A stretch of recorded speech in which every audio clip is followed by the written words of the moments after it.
গাছ লাগান, পরিবেশ বাঁচান, সবাই মিলে সবুজ পৃথিবী গড়ি। এই স্লোগানকে সামনে রেখে জামালপুরের ইসলামপুরে আলোকিত ইসলামপুর ফাউন্ডেশনের উদ্যোগে বৃক্ষরোপণ কর্মসূচি 2025 অনুষ্ঠিত হয়েছে।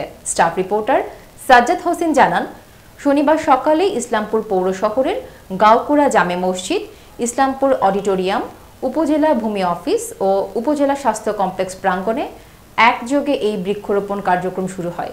অনুষ্ঠানের উদ্বোধন করেন আলোচিত ইসলামপুর ফাউন্ডেশনের চেয়ারম্যান ও উপজেলা বিএনপির প্রবাসী ও কল্যাণ বিষয়ক সম্পাদক ব্যারিস্টার ইনজামুল হক শুভ।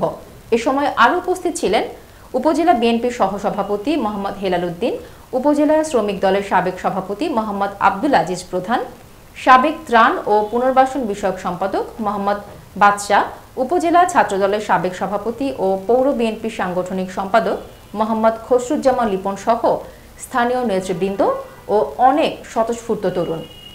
উপস্থিত নেতৃবৃন্দ বলেন, জলবায়ু পরিবর্তন ও বৈশ্বিক উন্নয়নের প্রেক্ষাপটে এমন বৃক্ষরোপণ কার্যক্রম অত্যন্ত জরুরি। তারা ভবিষ্যতেও এ ধরনের উদ্যোগ অব্যাহত রাখার ঘোষণা দেন।